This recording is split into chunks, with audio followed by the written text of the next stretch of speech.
Are you tired of constantly losing in Clash Royale? While there may be certain reasons for that, wasting your resources on the wrong cards is the most common one. Out of the 119 cards in Clash Royale, 15 are considered as the worst cards to upgrade. So let's find out what they are. At number 15, we have the Rune Giant. Oh my, remember how broken she once was? But then Supercell nerfed her so hard that we all forgot about her. Now, you might think that Rune Giant is a win condition, but the reality is that she's not. You see, her main purpose is not to deal damage, but to boost the attacks of friendly troops. Rune Giant is mostly considered as a level-independent card, meaning you can extract value out of her, even if she is a bit underleveled. Although, considering how trash she is right now, and with no signs of a buff in the near future, it's better that you don't spend any resources on her. At number 14, we have the Inferno Tower. So, ask yourself, what's the purpose of Inferno units?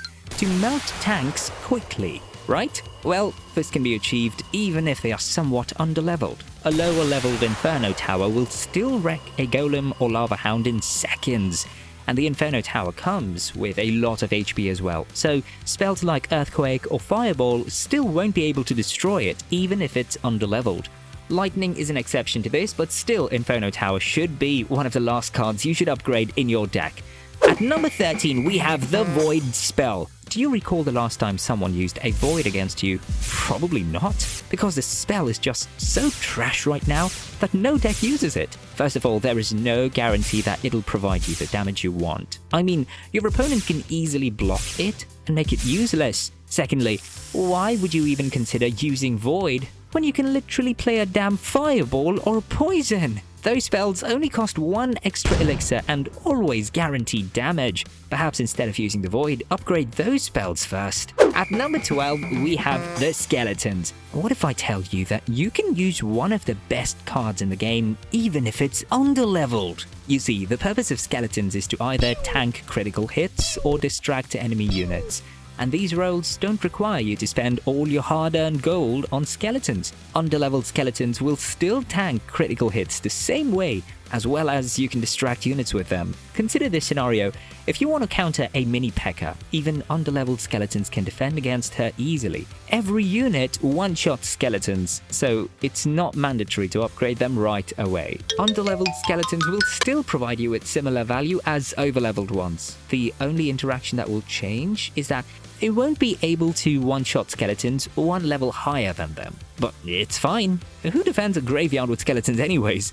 If you do, you might need to reconsider your deck for real. What deck are you playing right now? At number 11, we have the Rage spell. No one, I repeat, no one uses Rage in their deck for tower damage. Its sole purpose is to kill swarms and boost your troops.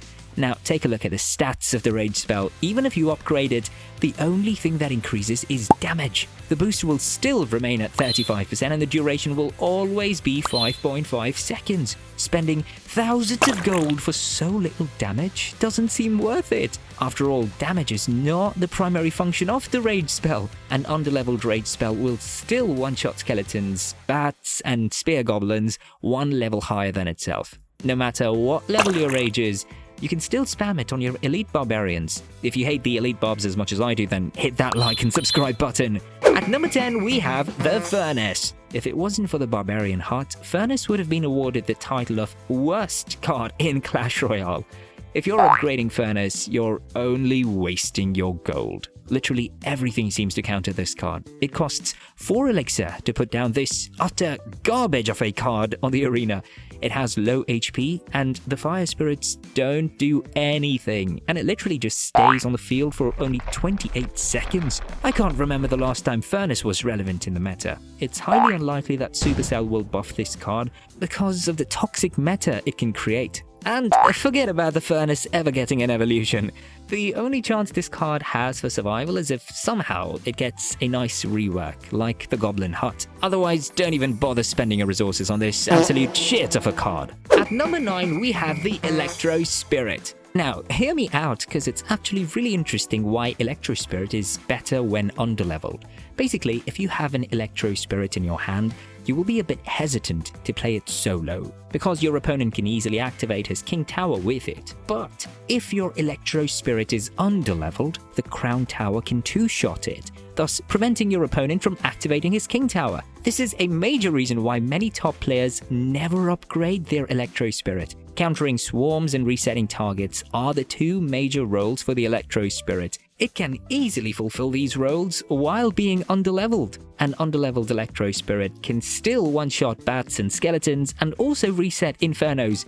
Electro Spirit is actually one of the only cards which works better when underleveled. At number 8, we have the Freeze spell. This spell is used in only Graveyard and Lumberloon, so if you don't have any of those decks, don't waste your gold upgrading this spell. Just like the Rage spell, the only stat of the Freeze that gets better with higher levels is damage. And it's a no-brainer that no one uses Freeze for its damage. The card is used for its ability to surprise the opponent and take down their tower in a single push, but that can be done even with an underleveled Freeze spell. A Balloon Freeze push or a Graveyard Freeze combo will still easily destroy the opponent's tower regardless of the level of the Freeze spell, although Freeze is in a horrible spot right now with only a 3% use rate. So even if you ignore everything else, it may not be wise to upgrade such a trash spell. At number 7, we have the Barbarian Hut. I love the little hype the YouTube community is giving to the Barbarian Hut, but let's be real, we all know it's the worst card in the game without doubt.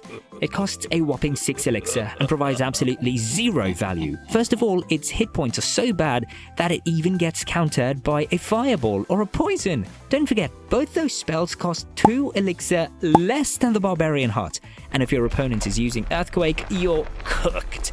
That's a -3 elixir trade.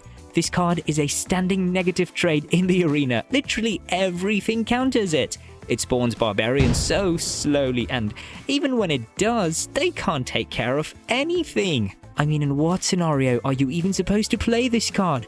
The card has a 0% use rate and is in desperate need of a whole rework. So unless Supercell decides to make any changes to the Barbarian Hut, don't even think about spending any resources on this useless card. How would you rework the Barbarian Hut? At number 6, we have the Tornado spell. Tornado has two purposes only. First is of course the King Tower activation. You can use the Tornado to activate your King Tower against various cards such as Hog Rider, Balloon, etc. Secondly, you can use it on offense to pull enemy troops into your push to kill them faster. In both these scenarios, Tornado acts as a level-independent card. Now, an underlevel Tornado has both pros and cons. The biggest benefit of an underlevel Tornado is that it can activate your King Tower against Graveyard, which will prove to be an instant win for you. But on the other hand, it won't be able to one-shot Skeleton Army on offense. This can be a really brutal interaction, so it's advised that if you're running an underlevel Tornado, make sure to also carry another small spell. Though it's very rare that decks which run Tornado need to utilize it to counter swarms. 99% of the times Tornado will be used to activate King Tower or on offense, so it should be the last card in your deck that you upgrade. At number 5, we have probably the worst troop card in Clash Royale, the Minion Horde. I don't think this card will be meta anytime soon. As long as arrows remain in the meta, it's unlikely that Minion Horde can fit into any deck. It's pointless to waste your resources on a card that won't be relevant ever. The issue is that Minion Horde costs 5 elixir, which is a lot. And for 5 elixir, the minions are too fragile. They can be easily countered by arrows, fireball, or any splash card, thus always giving a positive elixir trade to your opponent. Almost every deck in the game has a hard counter to the Minion Horde. There is basically no reason to use the Minion Horde over cards like regular minions, Inferno Dragon, or Phoenix. Minion Horde has a low 3% usage rate, and it's not going up anytime soon. So it's best to save your resources to upgrade other cards and not waste them over something as irrelevant as the Minion Horde.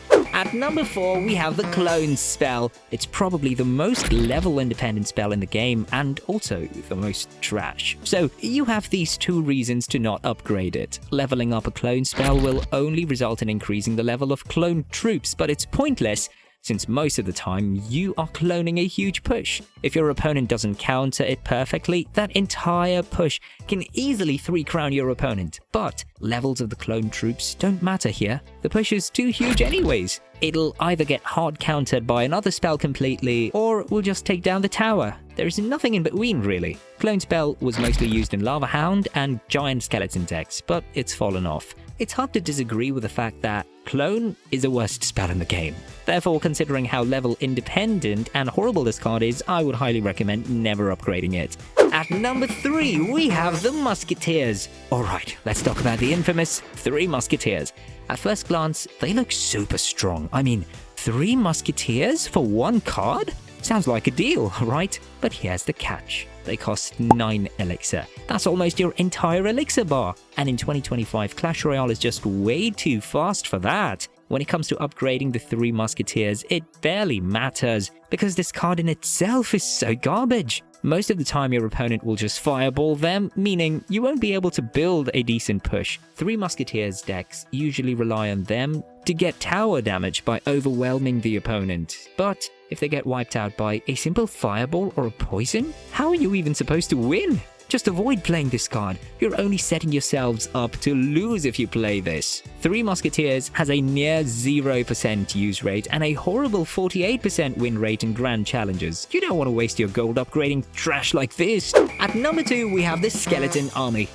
Let's be real, we've all used a Skeleton Army at some point, and while it was fun in the early stages of the game, upgrading it now is completely optional. It's either getting zapped, logged, arrowed, or just splashed away by a Valkyrie or a Wizard, no matter what level it is. Like seriously, your level 15 Skeleton Army still gets wiped out in half a second by a level 11 Bomber or a Zap or the Log.